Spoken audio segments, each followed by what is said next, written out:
অনেক দিন আগে একটা গভীর জঙ্গলে একটা শেয়াল থাকতো, যে শুধুই ভালো খাবার খেতে পছন্দ করত। সে খুব লোভী ছিল আর সর্বদা টেস্টি খাবারই খুঁজে বেড়াত।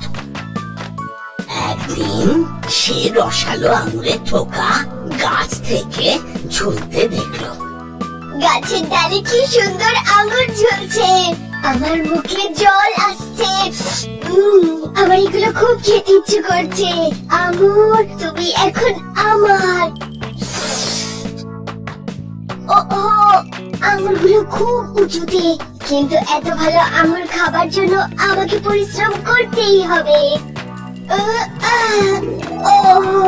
এগুলো দেখছি অনেক উঁচুতে, আমাকে আরো একটু চেষ্টা করতে হবে।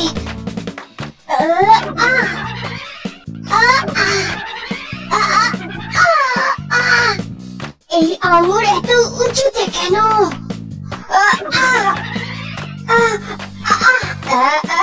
এই আঙুর খাবার কোনো ইচ্ছে আমার নেই, এমনিতেও আঙুর খেতে টক হয়। যদি তোমরা আমাকে এভাবেই দেখতে চাও তাহলে এই ভিডিওটাকে অবশ্যই শেয়ার করো, আর হ্যাঁ, এই চ্যানেলটিকে সাবস্ক্রাইব করতে ভুলো না কিন্তু।